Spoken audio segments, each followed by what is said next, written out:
All right, what is up? What is up? This should be Wednesday, October the something something. I don't even know. I guess October the 9th, right? October the 9th, 2019. It's Wednesday for y'all. Cool. We had just talked about the Battle of Monmouth. And basically, we got a brand new, shiny, awesome, somewhat disciplined now Continental Army, thanks to Friedrich von Steuben, German Prussian commander. He gets our troops into order. I don't know why I'm talking like Arnold now. I'm just really tired, guys. I'm sorry. Okay, so the Battle of Monmouth proved that our Continental Army could now face the British on an open field and keep the day. They held their own, so to speak. And although Henry Clinton and his large force did not surrender at the Battle of Monmouth in New Jersey in 1778, they don't win. They retreat. So this is looking real good for us. By the way, I don't know if I mentioned it in the last video, but General Howe, he done. He didn't die, but there in Philadelphia, I guess he just got a little bit too used to the gushy life and decided to resign his commission. Plus, he wasn't doing too great, so kind of pressure from back home in London. So now Henry Clinton's the chief, the commander in chief of the British Expeditionary Forces throughout. Now, after the Battle of Monmouth, the British will never face Washington again in open conflict, except for kind of at the end in the last battle, the last major battle that we'll face. They surrender. Okay, so here we are. Let's talk briefly about the famous traitor, Benedict Arnold. We've mentioned him before, so just to recap quickly about Arnold's life, he was born in Connecticut to a pretty wealthy family, but his father's business ventures don't really turn out, and the family undergoes a lot of hardship, even though they were born fairly wealthy. Pretty much all of his siblings, he had a big family. All of his siblings, but one of his sisters dies due to I think malaria. It was malaria or yellow fever or smallpox or measles or one of the 50,000 diseases that was going around that was killing everybody back then. And he loses all of his siblings, and his father turns to alcoholism. And so Arnold doesn't have the best childhood. And it's probably this formative time for him where he decides that he is going to never be poor again. And so the driving force behind Benedict Arnold is gotta get rich, gotta keep rich, not gonna end up like my dad. And so into his 20s now, getting into the French and Indian War period in the 1750s, he is already a pretty successful businessman. And when the war breaks out, I think he fights in one skirmish, but mostly he's interested in business, and he's doing quite well for himself in the smuggling and the sugar and rum trade down in the French islands to the British colonies. He's quite the successful smuggler, which obviously once the taxes and the acts became severe, Arnold is definitely going to be one of the firebrands that's very against what the British are doing because it was hurting his business interests. And so he gets commissioned in the newly formed Continental Army as a major. When he has this idea, he tells them about going up to upstate New York and taking Fort Ticonderoga with Ethan Allen and the Green Mountain Boys. And remember, Ethan Allen and Benedict Arnold are kind of in each other's faces during a lot of that campaign and kind of getting in each other's way, stepping on each other's feet. But they do get the job done, as easy as it was to take a fort manned by so few. And they capture Fort Ticonderoga and get those very valuable cannons that will help us to lift the siege of Boston. And so Benedict Arnold, already right from the beginning, is a very, very crucially important figure in the leadership of the Continental Army. And it only gets more improved from there. Arnold will play the pivotal role during the Battle of Saratoga, leading the troops. He argues with Horatio Gates, the commander there, but he leads the forces and wins the day along with Daniel Morgan at the Battle of Saratoga, which proved pivotal in bringing in the French. And so Benedict Arnold was a big war hero, and he was known by many as a very competent leader and a very brave soldier. But he was also known as a bit of a hard butt, which I can't say the other word, but I want to. But you get the idea. Nobody could really get along with this guy. He is difficult to have a nice conversation with. He's taciturn. He always wants his way. He's kind of spoiled. And when things don't go his way, he throws a temper tantrum. Several times he wasn't offered the commission or the pay that he thought he deserved, and he threatens to quit. And Washington talks him out of it and says, "No, no, no. Let's just come on. Let's go." It's like several times. You're not paying me enough. I quit. I'm going to quit. Because again, that's his driving force, right? Well, after the Battle of Saratoga, if you'll recall from that lecture, his leg was severely wounded, and instead of having it, chopped off, um, he actually keeps the leg and is going to have a severe limp for the rest of his life until kind of the infection and the gimp leg and the gout that he has will be his undoing eventually in his older years. That will eventually be his death. So he keeps his gimp leg and he has a severe limp, and he goes through a bit of a slump after the battle when he's not able to do much. And he's in Philadelphia and mixing with a lot of Tories and getting back to his business ways. And he kind of commandeers a bunch of Continental Army wagons to move his personal effects and a lot of the high-priced art and furniture and other things he was buying to stock a house there because he's trying to court this beautiful Tory woman. She was kind of the belle of Philadelphia, one of the beautiful, eligible young ladies there of a very rich merchant family in Philadelphia, the Shippens, and this girl is very young. She's in her 20s barely, and he's in his 40s at this point. And he's quite smitten with her, and he wants to impress her. So he's buying all this stuff that he can't really afford and going into severe debt. And meanwhile, the Continental Army is not going to be raising his salary anytime soon. They can't even afford to pay for shoes for their soldiers, right? So he's feeling very jilted. He's like, I'm a big war hero, and you're not acknowledging my sacrifices that I've made. I mean, maybe he has something to that. But anyway, he's courting this woman, and she eventually marries him. Her name is Peggy Shippen. And what he did not know, and what is going to be very important, is that Peggy Shippen had earlier had a relationship with a British officer named John Andre. And this is the only known portrait of John Andre.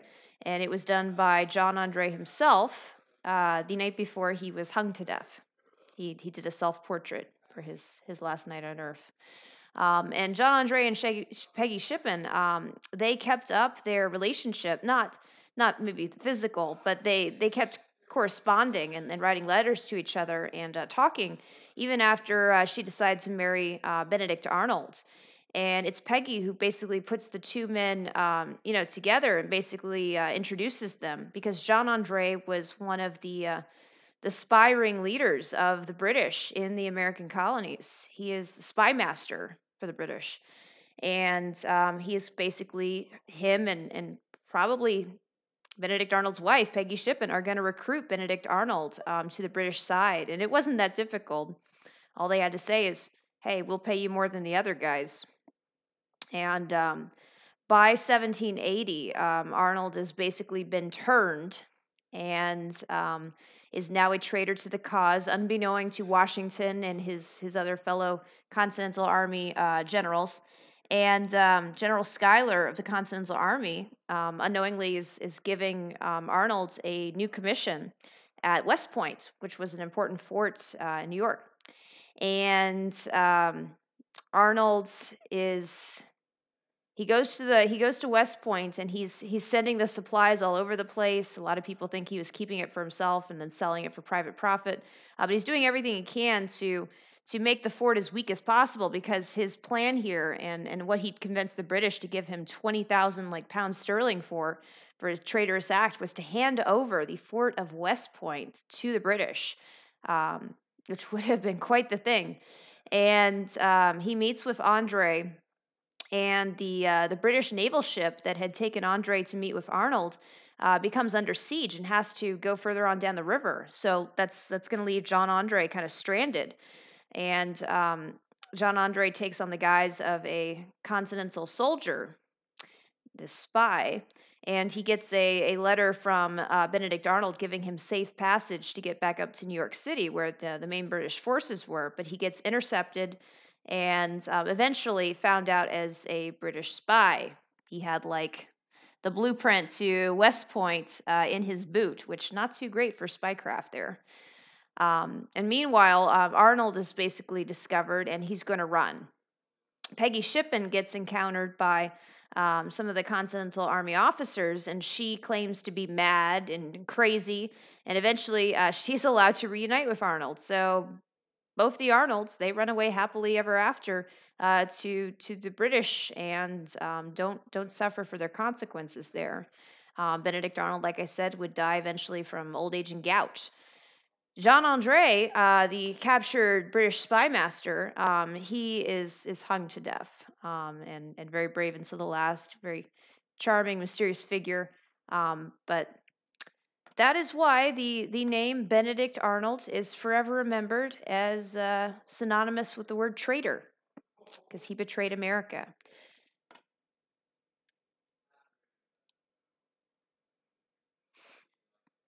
All right, the Battle of Yorktown.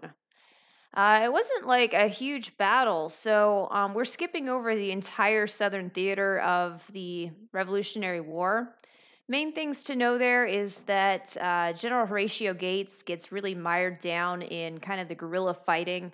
You have a lot of backwoods farmers who were good hunters, good shots with their rifles, who are going to really pester the British, and it becomes really nasty, nasty warfare. This is where, like, the movie The Patriot is not a very accurate movie, but it's set like kind of in the Southern theater in the Carolinas and in Georgia and in Southern Virginia. Excuse me. And there was a British officer. I'm blanking on his name really hard right now, but he basically is going to do some horrible atrocities against the American colonists, and it goes back and forth both ways. Eventually, Charleston, South Carolina, is taken by the British. They capture Charleston, and they also capture a few other strategic points. So it's not going well, but you do have Nathaniel Greene, one of Washington's main lieutenants, is going to be placed in charge over Horatio Gates. Gates gets kind of put to the side. And when Nathaniel Greene takes over, he's going to have some success, and he's going to be able to chase the main British general that was in the South, General Charles Cornwallis, up all the way up the Chesapeake, up to the mouth of the York River there on this little peninsula, this town of Yorktown, and kind of helped to trap him there. And that's where Washington and the French commander Rochambeau, with forces now being led by the young commander Lafayette, are going to be converging down to meet Nathaniel Greene and see if they can capture this large British force. And timing was of the essence. Otherwise, the British fleet could come in and save Cornwallis. It was also very important that the French fleet of ships get there in time. So timing was everything with this. And meanwhile, Henry Clinton, who is the overall commander in chief of the British forces, he gets a missive from Cornwallis, like, "Hey, I need help. My troops are trapped. We're having to like slaughter our horses at this point because there's nowhere to go. This is a bad situation, dude. Help us out." Clinton is not budging though, because he's convinced that there's going to be attack on New York City, which was the main British strong point. And by the way, by 1781, when the Battle of Yorktown occurs, the war in the North had kind of been stalled for 2-3 years. And so it's kind of a stalemate up in the North, and most of the heavy fighting was in the South. But so Clinton is thinking that there's going to be an attack on New York City, their principal, and to kind of aid in this deception, because that's what Washington does, right? He and the French are going to have brick fires and other sorts of fires burning. They're going to have their spies spreading rumors that, the big army is coming to New York and all this other stuff. And meanwhile, they head down to Virginia, down to this peninsula off the Chesapeake. And that is where they're going to converge. And the battle is pretty brief. There was some intense fighting. In fact, one of the most pivotal points of this was to capture one of the British ramparts, where they had some cannons stationed and some other stuff. And Lafayette goes ahead and allows his friend Alexander Hamilton to lead his 400 forces to take that strong point, and Hamilton does. He finally gets his moment in the glory to lead some forces during the war before it's over. So Hamilton does lead forces here. I should have mentioned earlier also, way back at the beginning, during the Battle of Trenton in New Jersey, um, in that cold December in 1776, that Alexander Hamilton, as the aide de camp to Washington, and also a young, like super soldier, amazing infantryman named James Monroe, both participated very bravely as foot soldiers in that Battle of Trenton. And I think James Monroe was wounded in that battle. Monroe, by the way, will go on to become the fifth president of the United States. And he was known as like the super soldier of the Revolutionary War. And again, another one of those young men that Washington kind of, takes underhand and mentors. And remember, Hamilton is very important. Not only is there a musical today that it's hard to get tickets to for him, but he also goes on to become the first Secretary of Treasury, and an incredibly important role back in the day where he's setting a lot of the policies that are going to guide the United States up until, today. So, anyway, what eventually happens is that the British are totally surrounded. There were more French soldiers than there actually were British soldiers at the Battle of Yorktown. Washington has about 12,000 troops. Cornwallis has about 9,000. I don't know why I said that really country style, but there you go. And there are about 36 French warships, also blocking the British escape. So there's nowhere for Cornwallis to turn, and he is forced to surrender his large force. And during the surrender, typically the head general would offer his sword in surrender to the head general of the other army. But Cornwallis, the next morning, when they're supposed to do this surrender ceremony, feigns, "Oh, I'm so sick, I couldn't possibly leave my tent and do this surrender." And so he sends his second in command, O'Hara, to deliver his sword in surrender to Washington. Washington, being the classy dude that he is like, "Nah, I'm only going to accept the surrender from the head general. You may give your sword to my second in command." And that was thus. And they play Yankee Doodle as all of the British soldiers are forced to surrender their arms and are defeated. So the Battle of Yorktown is the last major battle of the Revolutionary War. The negotiations and kind of the tit for tat killings and the stalemate is going to continue for another 2 years, but that's in large part due to also how slow news traveled at this time. And emissaries are going to be dispatched over to Europe to negotiate a treaty in the following year in 1782. And remember, once again, this part right here, there were more French present at the Battle of Yorktown, that was the deciding battle, ended the Revolutionary War, than there were Americans. We could not have won the Revolutionary War without French assistance. It's pretty incredible. All right, so this is it. The Treaty of Paris of 1783. Don't get confused. There was a Treaty of Paris in 1763 that's going to end the 7 Years' War. Remember the French and Indian War in the United States. And so this is the Treaty of Paris 20 years later, that's going to end our Revolutionary War. And the big outcomes of this is that basically the United States is now officially going to be da da da an independent country, right? Great Britain finally gave us formal recognition that we are a new and independent nation, the United States of America. It's going to define our new border, with Great Britain granting the entire Northwest Territory to the United States. So look on this map right here. The Northwest Territory is going to be like the states of Michigan, Wisconsin, Ohio. It's going to be Indiana, Illinois, like all this business. It's like, oh my God, look what we just got.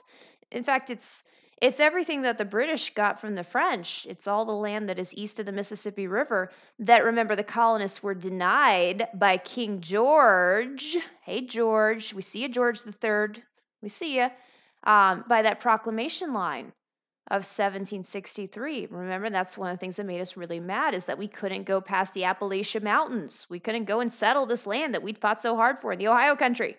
And now we can. Beautiful, beautiful. We also gained fishing rights to the Grand Banks and other waters off the British Canadian coastline for our American boats. So up here we can go fishing. Nice, nice.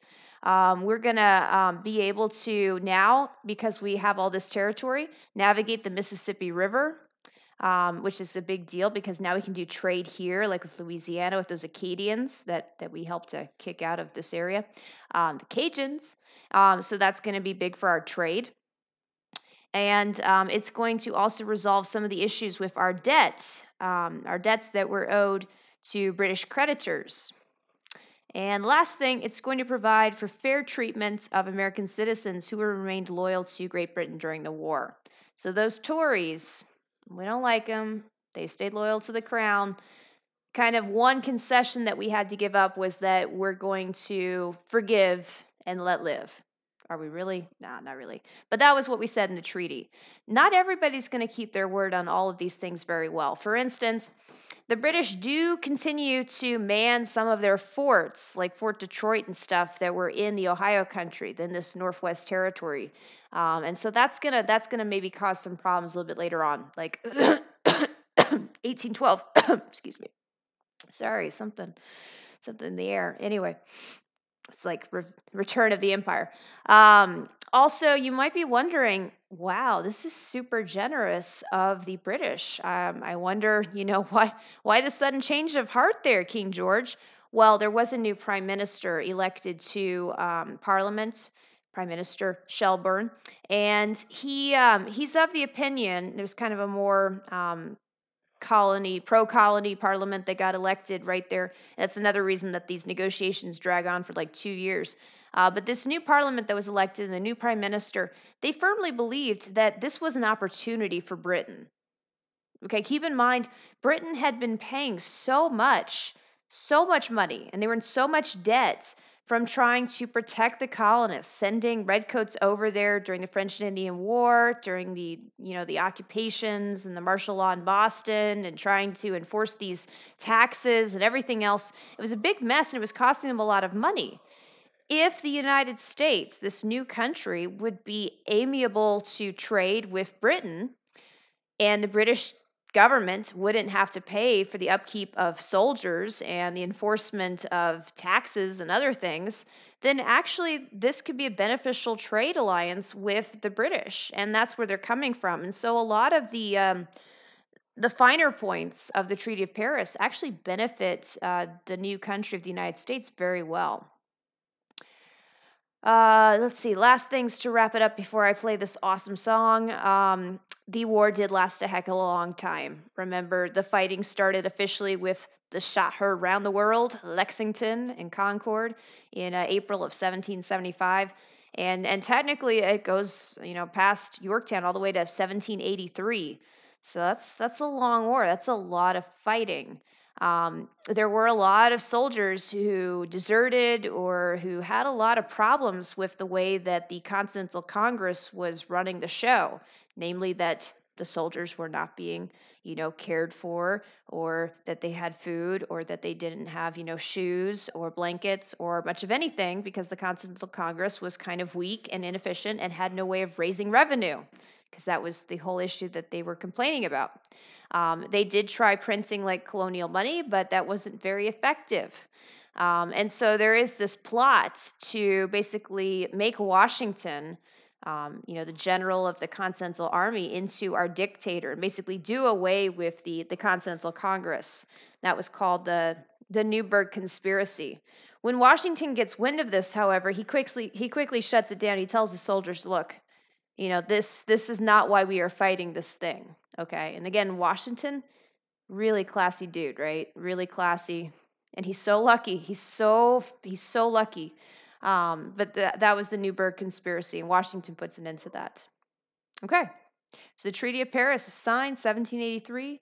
The war is over. Our independence is secured. We are a new nation. But are we really the United States of America? I'll let you guys think about that. Technically, this is the end of Unit 2. Unit 3, we're going to discuss that question. What makes us the United States of America? When does our government actually begin? Signifying that beginning. And before I leave you guys, do have this awesome song. Again, I know the sound quality is not amazing. It's not great, but I'm going to try to play this for y'all. So we'll see how it goes. This is another Hamilton. Okay, I can do this. I can do this.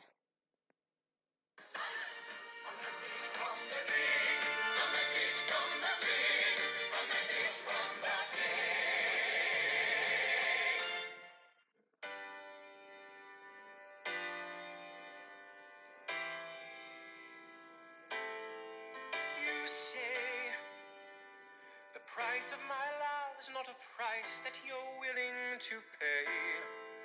You cry in your tea, which you hurl in the sea when you see me go by. Why so sad? Remember we made an arrangement when you went away. Now you're making me mad. Remember, despite our estrangement, I'm your man.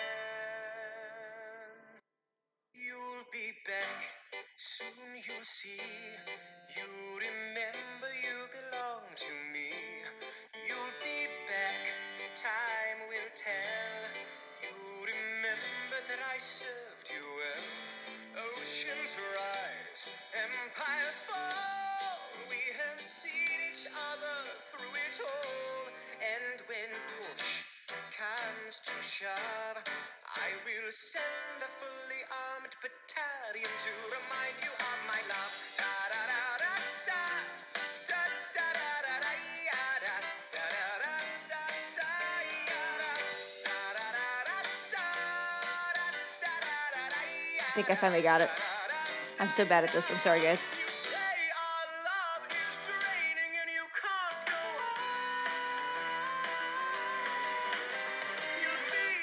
It's John Andre. Pretty gutsy. Put your own noose around your head. No, stop. Okay.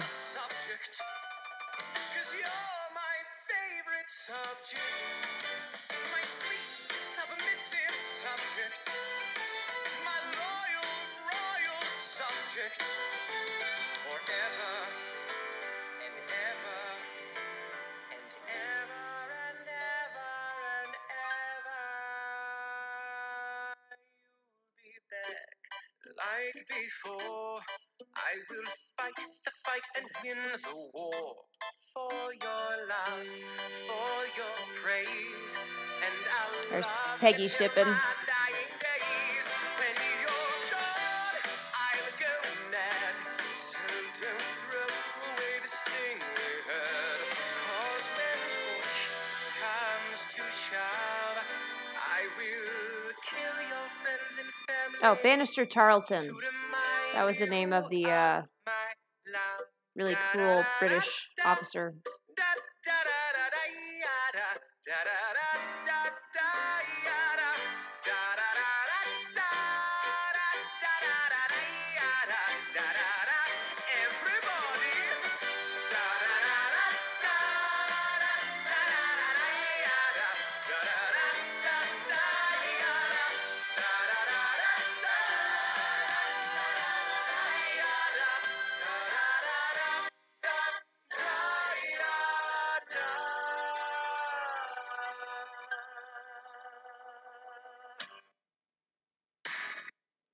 All right.